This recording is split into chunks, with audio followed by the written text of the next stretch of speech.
Great. Well, welcome everyone to our inaugural talk by the 2020 2021 UCSD Mindfulness and Compassion Speaker Series. We are delighted that you all could join us and be a part of this this exciting initiative that we started here. And I want to just first thank Dr. Bill Mobley, who's in attendance. He is the director of our newly formed UCSD T. Denny Sanford Institute for Empathy and Compassion, and he has been very generous to get this speaker series up and running. And this is also in collaboration with the UCSD Center for Mindfulness. And the inaugural talk, we are just beyond delighted and excited to have Dr. Melissa Day from the University of Queensland, all the way in Australia, joining us. Dr. Day is a clinical and health psychologist, from the School of Psychology there at Queensland, and she's also an affiliate associate professor at the University of Washington. She did all her training at the University of Alabama with an incredibly famous mentor, Beverly Thorne. She is a household name in our world and is world-renowned for her research as well as her training. Dr. Day's focus is on studying the effects of non-pharmacological interventions on chronic pain, with an emphasis on mindfulness and cognitive behavioral approaches. Currently, she's also expanding her work to focus on mechanisms, active mechanisms supporting the effects of mindfulness-based cognitive therapy, cognitive behavioral therapy, and just mindfulness as we know it without the cognitive part, if you will. She's written a book by herself on the matter, entitled Mindfulness-Based Cognitive Therapy for Chronic Pain, a Clinical Manual and Guide. You should follow her on Twitter and follow her on her website to check her out. She has over 55 peer-reviewed articles, is NIH funded, and I don't know how to say this without, I hand selected the speakers for this year's seminar speakers series, and Dr. Day was one of the first people that I thought about to invite. I'm just so grateful that she's here to speak with us about her exciting initiative, exciting work. And so we will have time at the end for some Q&A. So I just kindly ask that we, mute ourselves so that we don't disrupt her. Dr. Day, the floor is yours, as they would say. Thank you so much for your kind words and introduction, and it's a real pleasure to be here today and to get to share our research. Certainly, even though I'm the one here presenting this research, it's certainly a team effort, and I'm very lucky to have wonderful collaborators that have worked with me on this, including Beverly Thorne, as you mentioned, and Mark Jensen and Dawn Eady and several others as well. So I put that out there. It's really a team effort, and I'm here to present our most recent data on the effects and mechanisms of mindfulness meditation, cognitive therapy, and mindfulness-based cognitive therapy for chronic pain. So just as a overview of our objectives that I aim to cover in our time together today, I believe several of you might be from different backgrounds. I'm sure we have pain researchers here, but also some wider mindfulness and compassion researchers, and perhaps wider than that as well. So I'll just provide a little bit of context and background on chronic pain, and then present the results of our pilot randomized controlled trial for low back pain, discussing the efficacy across the three conditions, the mechanisms associated with outcome change, which is my particular area of interest, and then touch on some future directions and conclusions, and we'll have time for questions as well. So the IASP, the International Association for Study of Pain, is really the leading international body on pain, and they define pain as an unpleasant sensory and emotional experience associated with or resembling that associated with actual or potential tissue damage. And so the terms unpleasant and emotional, they're included in this definition. Really, even the very definition of pain places psychology and non-pharmacological approaches in the arena of pain management. So just wanted to bring your attention to that. This definition was actually recently updated. I believe it was earlier this year. So that's the current definition by AASP. And then moving on from there, defining what then is chronic pain. This is a difficult task. It seems like it should be an easy one, but one of the widely used definitions is pain that persists beyond the normal or expected healing time. You might already be seeing the problems with that. When does healing start? When does healing stop? What's normal, what's expected. It's useful in terms of traumatic injuries to have this type of ballpark. But in conditions such as arthritis, for example, that cause chronic pain, again, it's not so useful there. But the other part of the definition that's widely used as well is pain that is experienced at least half of the days of the month for the past 3 to 6 months. It's a rather rough definition. Certainly some brilliant work is being done in the field more broadly to attempt to identify neurological biomarkers that really capture that transition from acute to chronic pain. And with the idea being that when we can more clearly identify that, hopefully then we can advance some preventative type of approaches as well. But at the moment, this is really where the field is at in terms of defining chronic pain. And as you're probably aware, chronic pain is a massive problem in the United States, here in Australia as well. But for the sake of this presentation, I'll present data from the USA. So affects 116 million Americans. These figures are rather old at the moment. Likely this is an underestimate because certainly we're an aging population, high rates of obesity, and chronic pain actually goes undiagnosed and untreated quite substantially. These rates also don't include children or incarcerated individuals either, and incarcerated individuals have high rates of chronic pain. Low back pain and headache are the most common. So to date, most of my research has been in these areas since chronic pain, low back pain and headache are the most common, and they're also among the most disabling chronic pain conditions as well. And the cost is just astronomical. So this is in direct and indirect costs, lost productivity, and these numbers really don't even come close to capturing the cost for the individual living with chronic pain, the emotional suffering that goes along with it. Chronic pain really leaves no part of your life untouched in terms of your capacity to work, your capacity to function, to maintain your relationships. It really touches every aspect of a person's well-being. You're probably also aware of the opioid epidemic. Certainly this is the case in the US, but here in Australia, we are also in a similar position. So in the US between 1990 to 2010, there was a 300% increase in opioid consumption. And sadly, opioid poisoning also rose more than threefold in that time. Again, devastating to the individuals and their families and loved ones. And this is in the context of, opioids are great in the acute pain context. They actually work quite well there. They can even work quite well in certain contexts around chronic pain when it's not pain contingent opioid use. I'm certainly not the fan of just ripping opioids away from people when they don't have any other alternatives. But really the research shows that they are not particularly effective. So you're looking at around about a 30% reduction in pain intensity on average for chronic pain.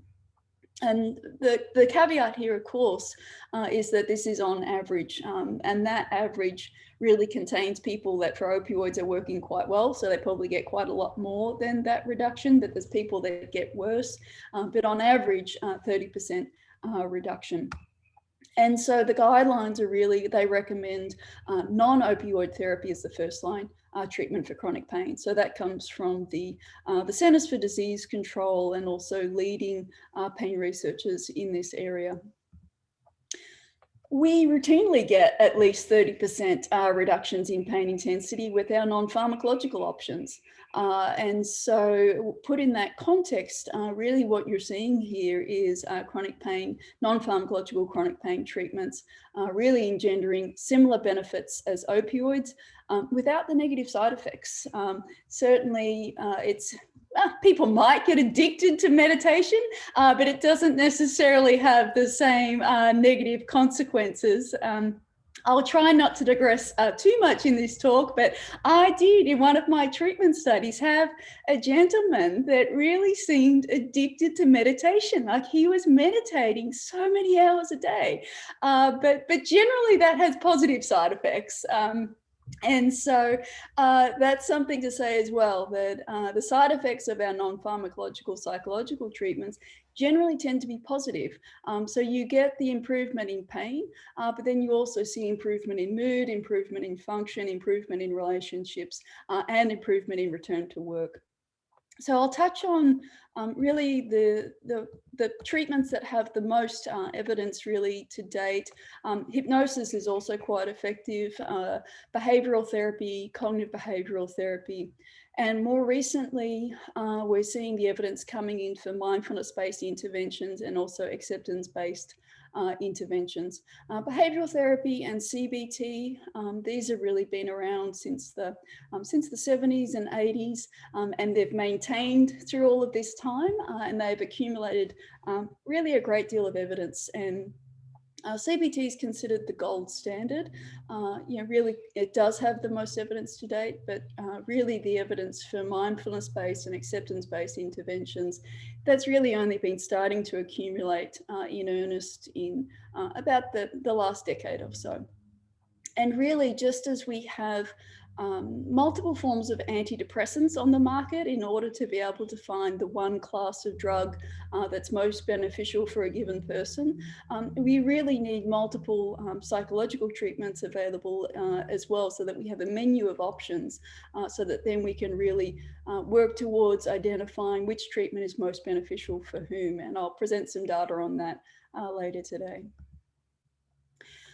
So jumping in then to the efficacy results of our trial, even though there is evidence coming in for mindfulness-based approaches, most of the researchers really compared mindfulness to waitlist control conditions or other inert conditions. And so really we wanted to, in this pilot study, test mindfulness-based cognitive therapy in particular in comparison to cognitive therapy, which is really one of those gold standard treatment approaches, and to see how they stack up, to see if these do represent viable treatment options. And so it was a comparative trial, as I said.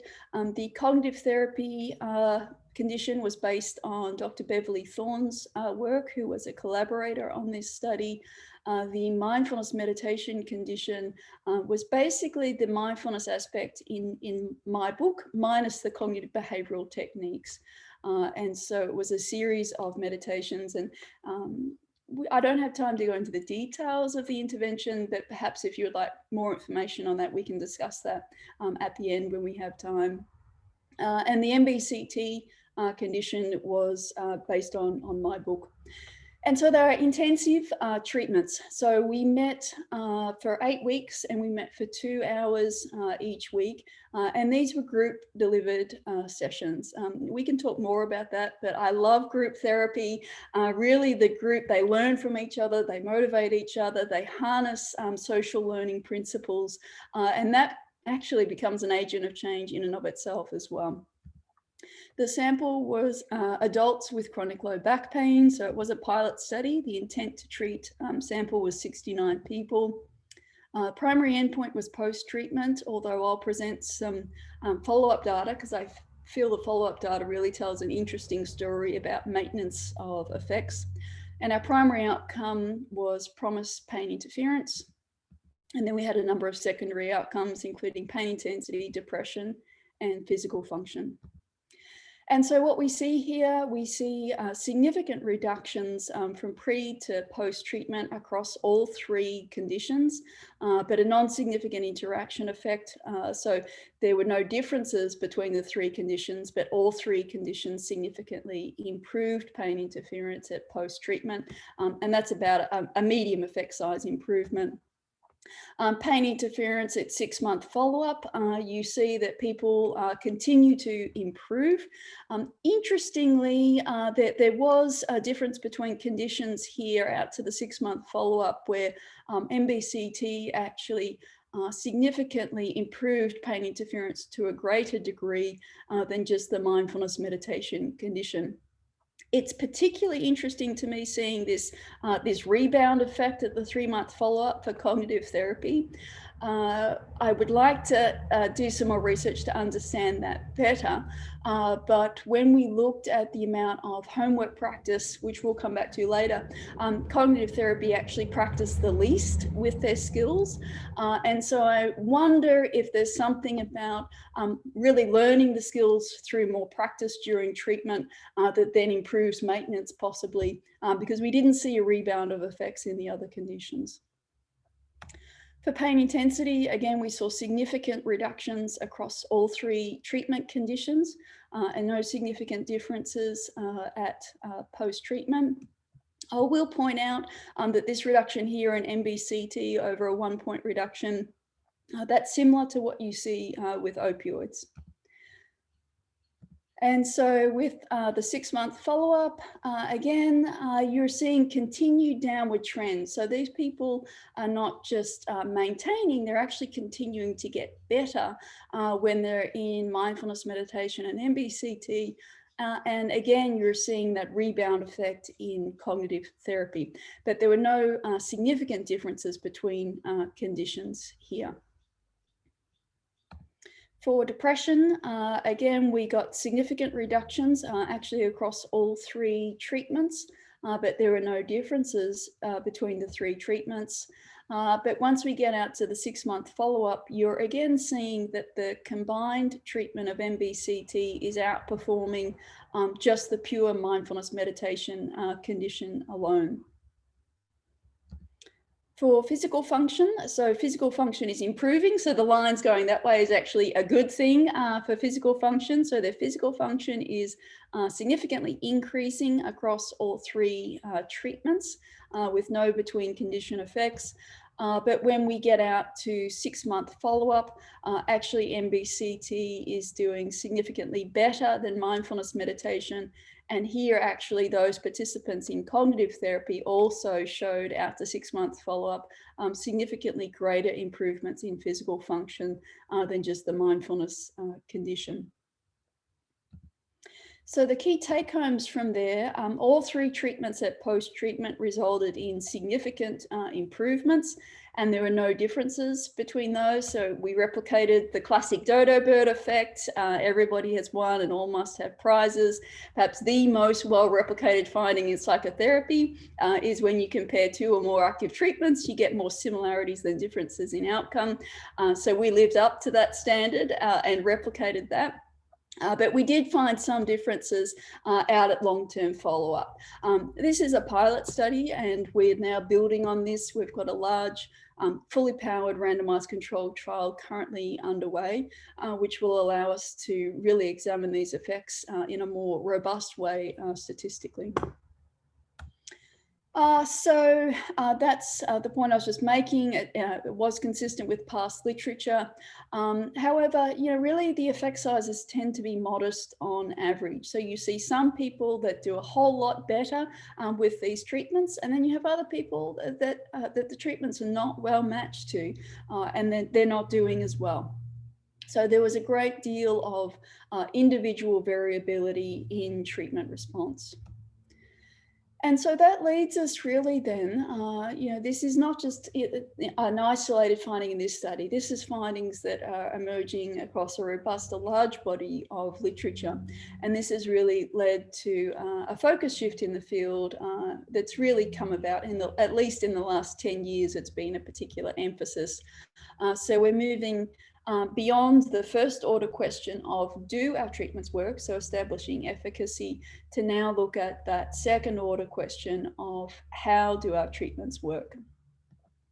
And so this is a theoretical model that Dr. Mark Jensen initially proposed, and then myself, Dr. Jensen, Dr. Eady, and Dr. Thorne updated it and revised it 5 years later to also include the emotion component.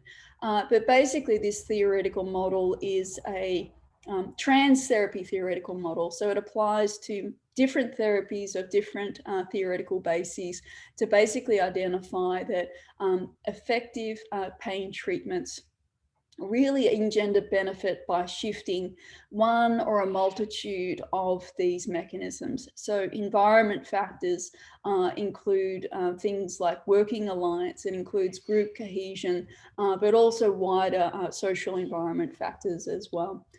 Brain state, Dr. Zidane's work has really focused a lot on this and is really advancing the field in leaps and bounds in this area.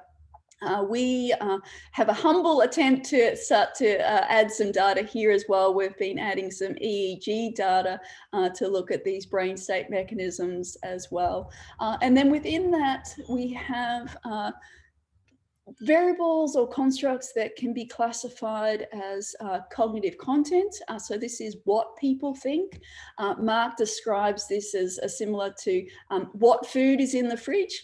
And then cognitive process is what do you do with the food that's in the fridge? So how do you think about your pain? And then behavior is what do you do, and then emotion and pain. And so when you shift these, they're interconnected. And so it's difficult to shift cognitive content in the absence of shifting cognitive process. But different treatments to different degrees emphasize targeting these specific areas. And we're not sure if certain pieces of this puzzle pack a heavier punch than others, for example. So what we set out to do in a secondary analysis of that pilot RCT that I was just describing was to map measures onto each of those constructs and examine the mechanisms of mindfulness meditation, cognitive therapy, and mindfulness-based cognitive therapy. And so we had measures, I'll just present the pre-post data. Certainly a future direction is to examine the mechanisms of maintenance and follow-up effects. But here I will just present pre to post treatment because we wanted a theoretically derived rationale. And we're not sure if the same mechanisms that underlie benefit during treatment are the same mechanisms that what happens at post-treatment. We're running another large RCT to actually identify that, because it's quite possible that once the skills are learned, that then they function in different ways in follow-up. So I won't say too much more on that, but just that we're looking at pre to post changes here. Our outcomes were pain interference and pain intensity. We measured cognitive content with the Survey of Pain Attitudes, so the Pain Control Beliefs questionnaire. Cognitive process, we looked at the observing scale of the 5-facet mindfulness questionnaire. And then for a combination of cognitive content, process, and emotion, we use the pain catastrophizing scale, which contains item content that actually maps onto all 3 of those areas. Behavior, we measured daily the amount of time that they spent in practice, in home practice. So the amount of time that they spent meditating or the amount of time that they spent completing their thought records. And then we also measured resting state EEG at pre and post treatment. And we were most interested in theta, alpha, and beta, because some prior research suggests that meditation increases theta and alpha activity, and that cognitive therapy might decrease fast wave beta activity. So we're a priori interested in those 3 bandwidths. And then lastly, in the environment, to map onto that full circular model that I was just describing before, we looked at the working alliance inventory. No, I mean, I'm happy. I just... Is there a question there, or? No, maybe just somebody forgot to mute. So I'll keep going. Looking then at the results, so if we look at the cognitive content variable first, we saw significant improvement in pain control beliefs across all 3 treatments, and no significant between group differences there. And there was a non-significant interaction effect. Across all conditions, even though pain control beliefs increased, it was not associated with outcome change. So the interaction effect was non-significant, and the main effect was also non-significant. For mindful observing, if we look at the cognitive process findings, we saw, again, significant increases in mindfulness across all 3 conditions, which is interesting because you would not necessarily think that cognitive therapy would increase mindful observing, but we did find that, and I can talk more about that if people are interested later, but we did find that, and we, however, did not find an interaction effect in terms of the increases in mindful observing and how this varied with treatment and the function of that on outcome change. So that was non-significant, and the main effect was also non-significant. When we look at pain catastrophizing, which is the combined content, process, and emotion measure that we used, again, significant improvement, but no between group differences. The interaction effect was non-significant for both outcomes, but we did find a significant main effect for pain catastrophizing on pain interference. So across all 3 conditions, the reduction in pain catastrophizing actually led to improved pain interference. When we look at home practice, this comes back to what I was mentioning as a potential explanation underlying the differences in maintenance of effects. We saw that cognitive therapy participants practiced the skills significantly less than people that were randomized to mindfulness meditation and mindfulness-based cognitive therapy. And those people in mindfulness-based cognitive therapy, interestingly, practice less than those in mindfulness meditation. The caveat there is MBCT also includes amount of time practicing cognitive behavioral homework, and we failed to assess that in this study. So we were just assessing mindfulness meditation practice. So that's a potential difference and a needed limitation to address in future research. But with that said, interestingly, there was the interaction effect was non-significant, and across all conditions, the amount of practice was actually not associated with outcome change. Then when we look at the brain state variables, we didn't see any differences in theta and alpha, but beta significantly reduced across all 3 treatments.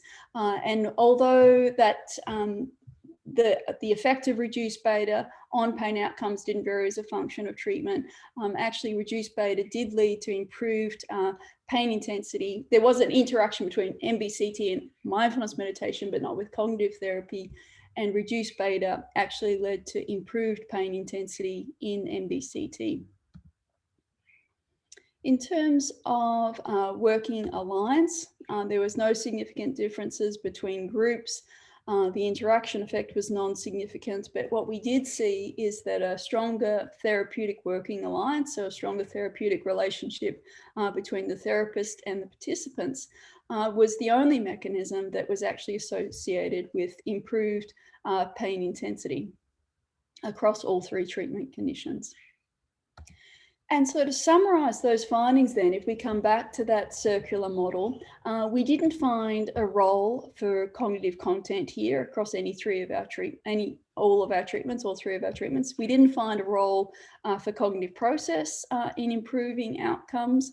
We didn't find a role for behavior in influencing our pain outcomes. We did find a role for pain catastrophizing, which is the combination of content, process, and emotion. That led to improved pain interference across all 3 treatment conditions. When we expand this out further and we look at brain state, we found reduced beta activity across all 3 treatment conditions, but this was only associated with improved pain outcomes in mindfulness-based cognitive therapy only. In terms of the environment, we also found a significant effect of therapeutic working alliance on pain outcomes as well. That was actually the only mechanism that was associated with improved pain intensity. So it's interesting to see here that a lot of the mechanisms are actually shared across these three conditions in terms of pain catastrophizing and alliance. And while we're seeing improvement across cognitive content and process, that improvement wasn't associated with pain outcomes in this study. Also somewhat dismaying is the amount of practice actually did not predict outcome change either. I think that's an area that certainly needs future research in terms of really identifying dose response analyses. And hopefully as we go forward as the field, that will be something that that we can address, because as a clinician, perhaps one of the most common questions you get is, how long do I need to meditate? It's like, how long's a piece of string? But it is something that people want to know. People are busy. We have busy lives. And so the standard recommendation is, of course, 45 minutes a day from Kabat-Zinn's work. But likely there's a lot of individual variability. Maybe people need multiple short practices throughout the day, as opposed to being weekend warriors and doing a meditation retreat for a whole day on a Saturday. So those types of dose response analyses, certainly intriguing future directions. So, some tenets of the circular model were supported, and there was a great deal of individual variability in mechanism change, just as there was individual variability in outcome change. And so that really brings us to one of the problems of mechanism research, is just as we have the lumping problem, so to speak, in efficacy studies, we have a lumping problem in mechanism research. And what I mean by that, again, is that we are looking at group averages in terms of outcome change, group average in terms of mechanism change. But it's quite likely, excuse me, that the mechanism pathways differ between those people that are well matched to a particular treatment versus those people that are not well matched. So, for example, those people that respond particularly well to mindfulness meditation, perhaps those people had a large increase in mindful observing that was related to their outcome improvement. But when those individuals are kind of statistically average with other people that didn't respond well to that treatment and may not have improved on mindful observing, this somewhat washes out effects. And so a more nuanced understanding can really be achieved in the future by looking at moderated mediation. I think this is also related to the amount of meditation practice, like I was describing before, as well as when we can start looking at more moderated mediation. I would guess that amount of practice matters and varies as a function of individuals. So again, there's been a shift to not just looking at how do our treatments work, but also looking at for whom do treatments work. And so to date, the bulk of the moderation research has been rather post hoc. So we look at, we run our randomized controlled trials, and then we go back and we run moderation analyses. And we typically look at baseline characteristics, so maybe baseline distress or baseline catastrophizing or baseline demographics. And certainly that research has its place, and it certainly contributed a great deal of evidence. And there's room for theory-driven moderation research as well, so that we can actually look at a priori, how do we develop these treatment matching algorithms so that we can optimize efficacy for a given individual. And my collaborators and I, we discovered that there was not such a theoretical model for moderation research in the pain arena. So we actually developed one.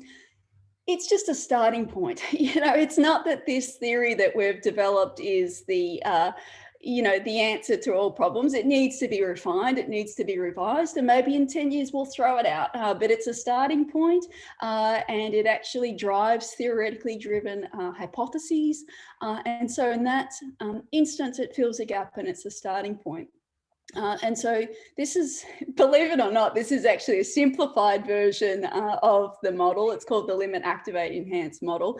The full version has also contextual factors as well. But if we simplify this and we hone in on just a limit profile, so an individual with a limit profile, for example, is somebody that has an excess level of pain catastrophizing. So they worry, they ruminate, they think their pain's terrible, it's never going to get any better. And so a treatment that is well matched for that individual would be something that reduces that through cognitive restructuring. So perhaps cognitive therapy. And then for that individual, reductions in that catastrophizing should then lead to improved pain outcomes. If somebody, though, does not have high levels of pain catastrophizing to begin with, this is not a good a well-matched treatment for that person.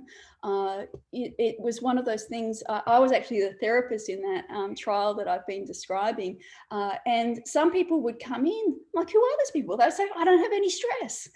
I'm like, no stress? You don't have any stress in your life. But how do you do cognitive restructuring and cognitive thought worksheets? It's all kind of based around what's your stressful event, what's the thoughts that go along with it. And they really struggled with cognitive therapy. However, perhaps they're couch potatoes and they actually need activation to engage in activity to a higher level. And so that's what we're proposing with this particular model, is that people with specific deficits might not need the full kitchen sink of a cognitive behavioral therapy protocol thrown at them, for example, but they might need specific skills to match on to either their deficits or their strengths to actually build on their strengths. So we did a preliminary test of the central tenets in this model. And so just as a brief background for people that might not be familiar, basically a moderator is a baseline characteristic that interacts with treatment to affect outcomes. So that is the treatment effect depends on the value of the moderator which precedes treatment. So the moderators that we tested in this research were pain catastrophizing. So this was conceptualized as our limit moderator. And so we hypothesized that people who had high levels of pain catastrophizing would do best if they received cognitive therapy or mindfulness-based cognitive therapy relative to just mindfulness meditation, because that cognitive therapy aspect should reduce this pain catastrophizing level. In terms of our activate moderator, we tested theta and alpha with the idea that research has shown that mindfulness meditation approaches activate or increase theta power and alpha power. So we hypothesized that these factors should be activate moderators in mindfulness meditation and mindfulness-based cognitive therapy relative to the cognitive therapy condition. And then we proposed that baseline levels of people who are inherently mindful, that we would be able to enhance and build on this strength so that they could apply that strength to pain management. So we hypothesized that this would be an enhanced moderator and would predict better improvement if people received mindfulness meditation or mindfulness-based cognitive therapy relative to the cognitive therapy condition. And so what we found was a significant interaction effect for pain catastrophizing on pain intensity outcome change in mindfulness meditation relative to MBCT. Contrary to what we expected, though, actually high levels of pain catastrophizing interfered with response to mindfulness-based cognitive therapy. However, if people received mindfulness meditation, they actually did better. And then if we look at theta power, we again found a significant interaction for cognitive therapy versus mindfulness-based cognitive therapy. Again, not particularly in line with what we were expecting. So actually those people that had higher baseline theta power actually did better when they were assigned to mindfulness-based cognitive therapy compared to CT. And so we had predicted that MBCT would actually activate theta, so it would be better for people that were low in this to begin with. But this is consistent with some research that has basically shown that theta power allows people to more readily enter into a meditative state. So on reflection, that might underlie this particular finding here as well. In terms of lastly, in terms of our enhance moderator, consistent with what we expected, those people with high baseline levels of mindfulness actually were able to build on that strength when they were assigned to mindfulness-based cognitive therapy. Interestingly, though, it interfered with response if they were randomized to mindfulness meditation. And so to summarize, those people who have high pain catastrophizing, they might actually benefit more from just a pure mindfulness meditation approach, whereas those with low pain catastrophizing and or high mindfulness non-reactivity, MBCT might be particularly well suited to those. But a limitation of this particular study was that the pain catastrophizing score was low, and it was significantly lower in cognitive therapy compared to the other conditions. So this really limited our ability to test pain catastrophizing as a limit moderator, particularly in relation to the cognitive therapy condition. What this research does provide, though, is really proof of principle that different brains might be more or less suited to different treatments, different brains, so to speak, as tapped by EEG. But those with higher baseline theta power seem to do better when they receive MBCT compared to cognitive therapy. But certainly more research is needed in this area, particularly also testing moderated mediation. And as I mentioned earlier, we have some large RCTs that are currently underway that the results will be coming out in the next couple of years that will have larger sample sizes to test these more robustly. In terms of other needed future directions, we have measurement issues in our field, just as in other fields. So some measurement issues relate to purportedly unique constructs actually having quite high correlations. So they might not be distinct variables there. We also have item content that's not mapping onto the construct that is purportedly being assessed. We also have reverse scored scales. So the question is, reverse scored distractibility really mindfulness? And so those types of measurement issues we'll need to address going forward to really be able to assess with greater precision how our treatments are actually having effects. We know they're having effects, but we're not sure why. We also need to really tease out the role of common factors. We saw from that data I presented that there was a strong role for therapeutic working alliance. So that was the only mechanism assessed that predicted improved pain intensity across conditions. And so really the question arises, is that a necessary foundation in order to build on to be able to achieve benefits? So is it necessary but perhaps not sufficient? We're not exactly sure. And certainly also placebo and expectancy effects, teasing out their role as well, will be needed to address going forward. And there's also researcher factors. We can only prove what we test. And so we set out, we pick our measures, we have participants complete them, but possibly they would describe that their benefit in pain outcomes was achieved through something they were never asked about by us as the researchers. And so even though really quantitative methods are our are really our go-to. Certainly there's a lot to be learned from qualitative approaches, and then using that to also inform possible different measures that we might include in our RCTs. And so we have started to do that. We do that in our RCTs.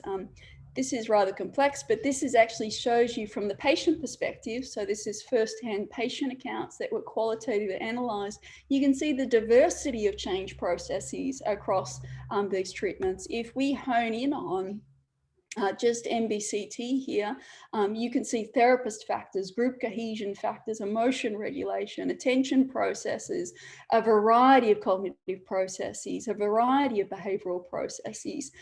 So again, you can really see that there's depth as well as breadth with how these treatments are working, and that varies across different individuals as well.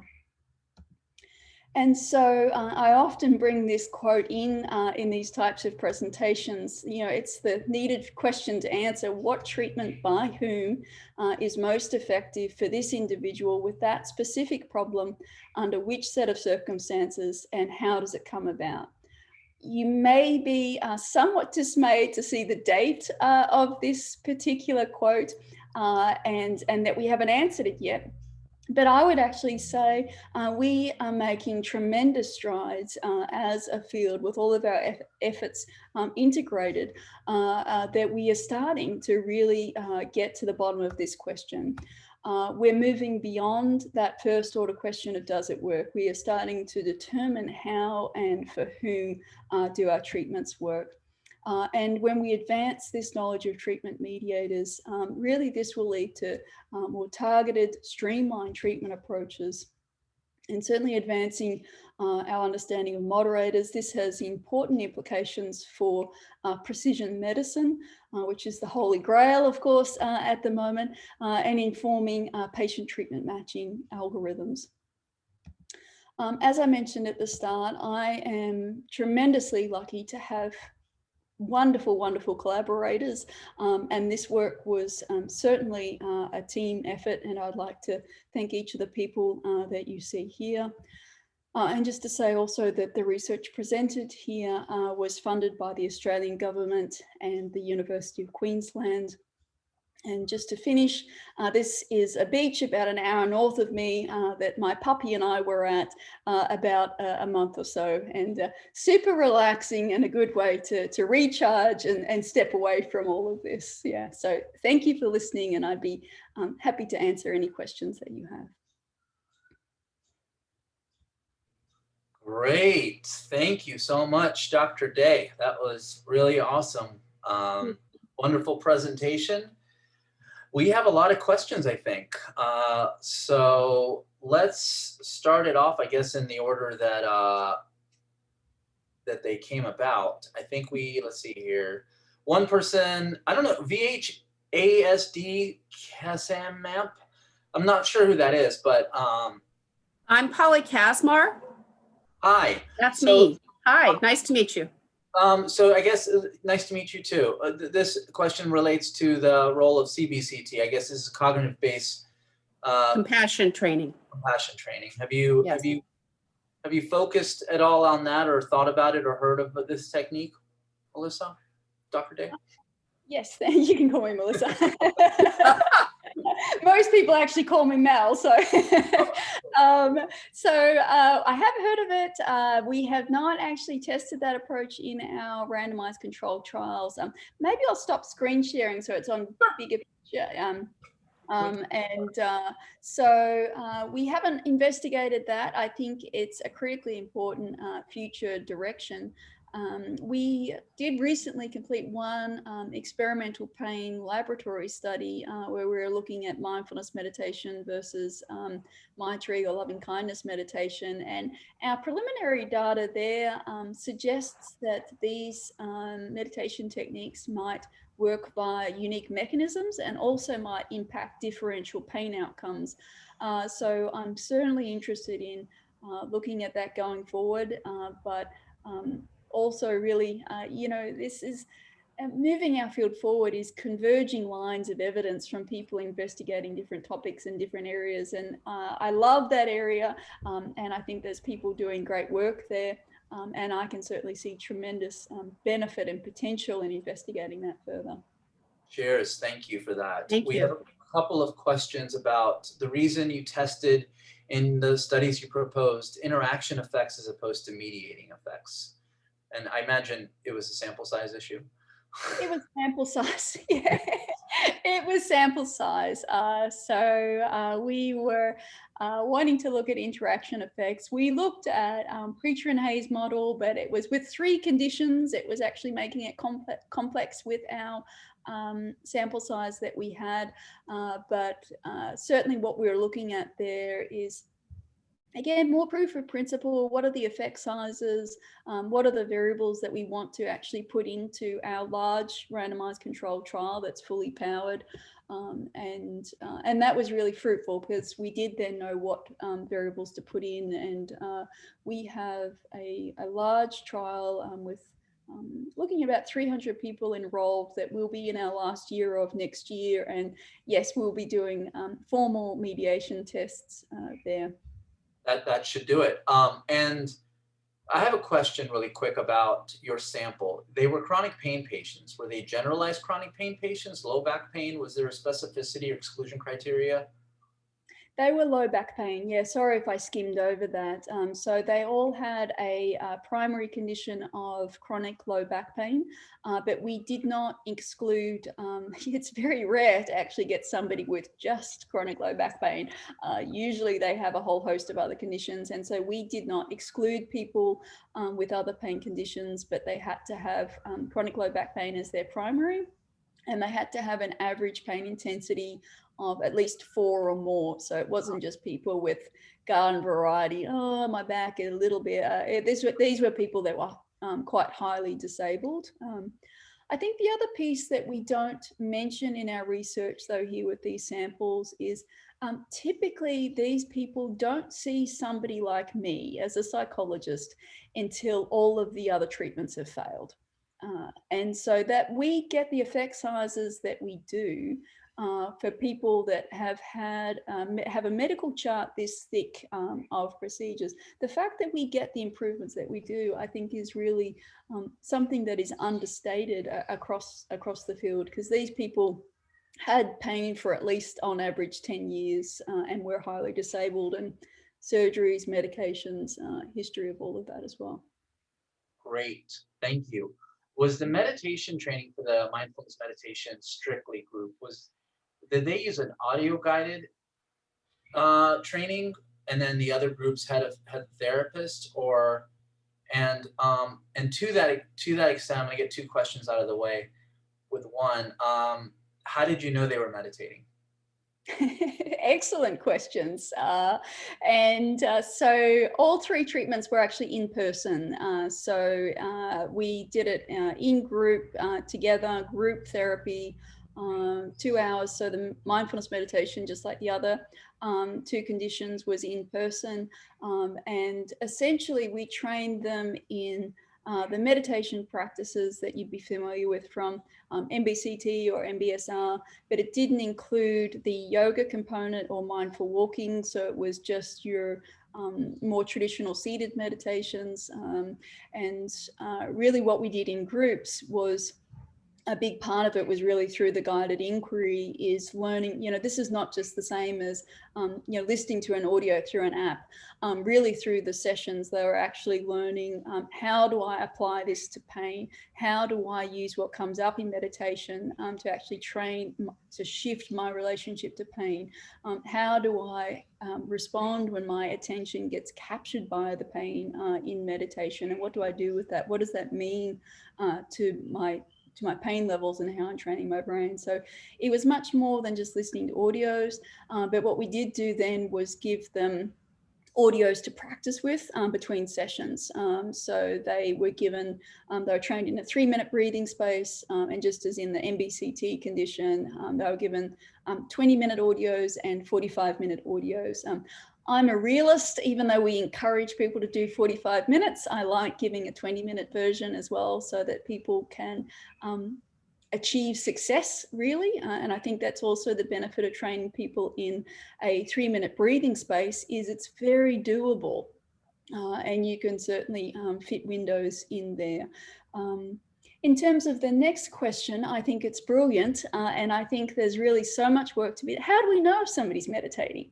What's the quality of their meditation? Because you can be sitting there with your eyes shut and be just engaging in rumination and harsh judgmental attention to yourself. Isn't that what it is? I've been doing it that way the whole time. Is it a different, okay. But are you mindfully noticing that you're being harsh and judgmental?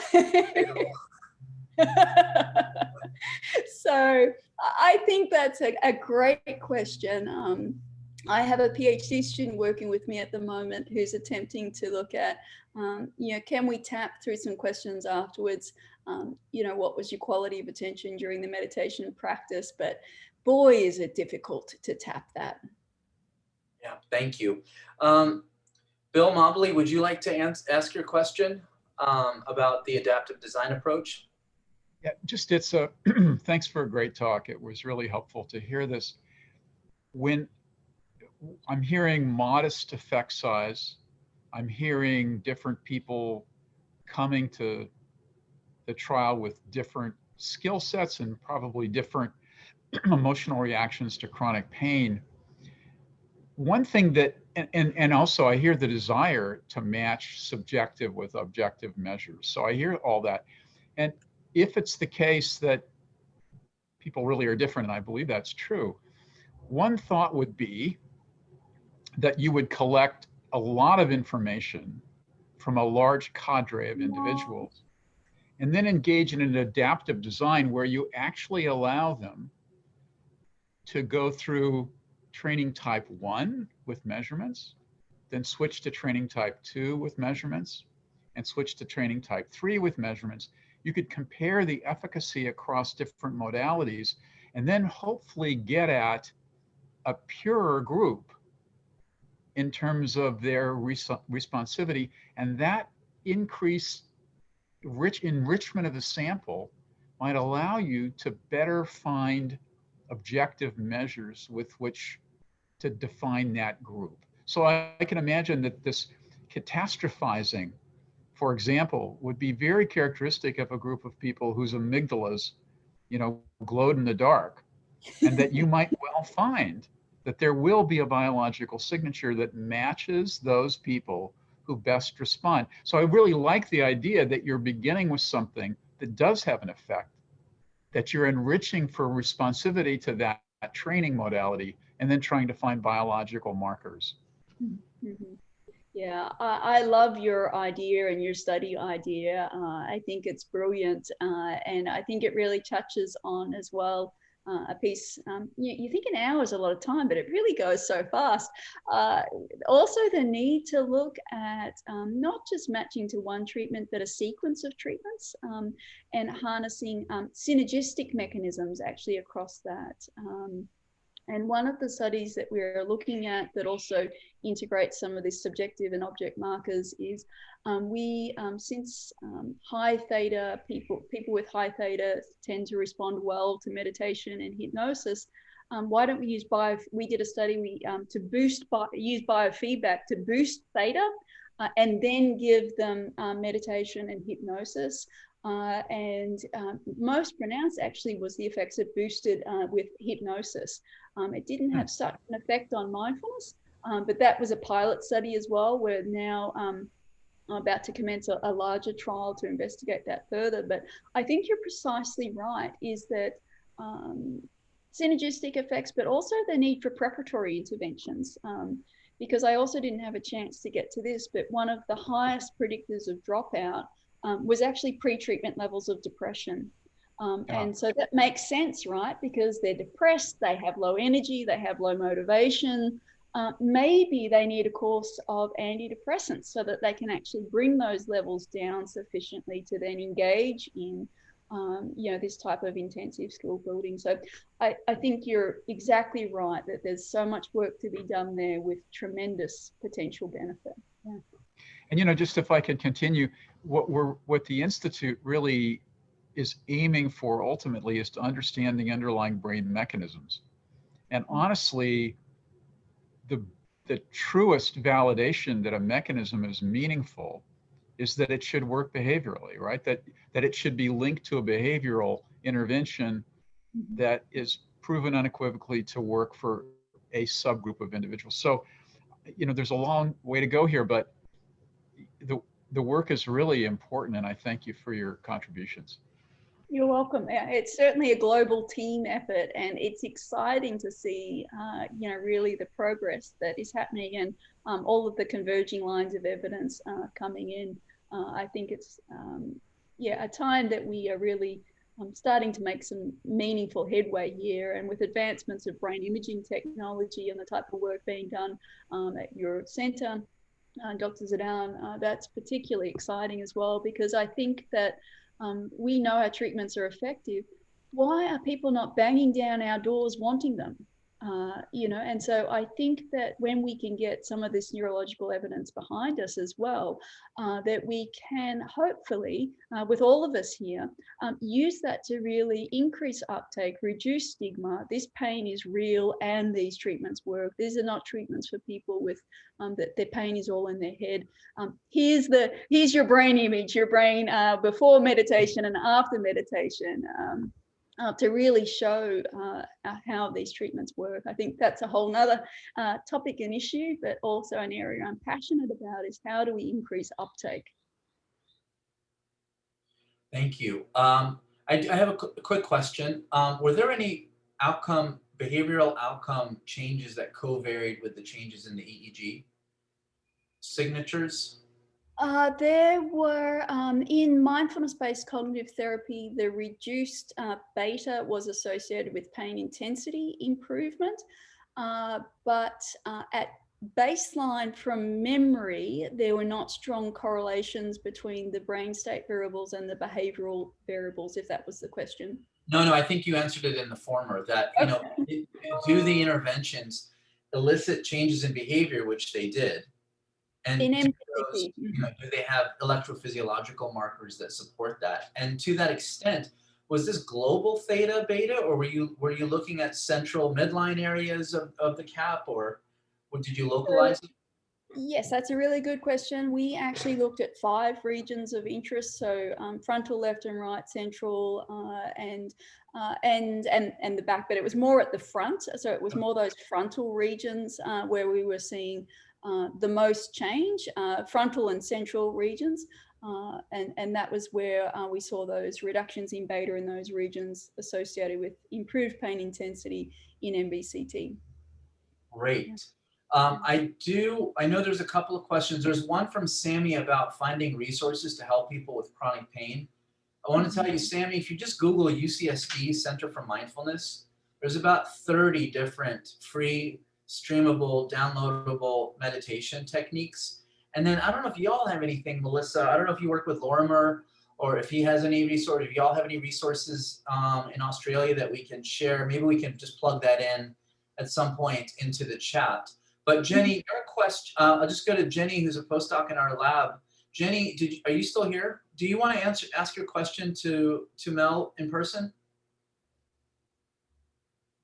Okay, she had to go. So any other questions for Dr. Day before she gets her day going and we end our day? Well, I know Bill Mobley's not going to end his day. He's just getting. Well, no, you know what? She's just getting her day started tomorrow. Oh, right. We're behind, right? She's already got us. She's already 19 hours ahead of us, which is pretty cool. It's amazing, really. Gotta love technology. Really do. Hi, I have a question. It's not necessarily a question.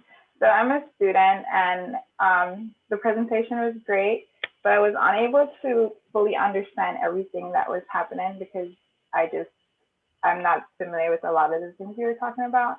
I do have to write a summary for submit for one of my classes, and I was just wondering if you could kind of, I guess, sort of simplify what the study was about and the results.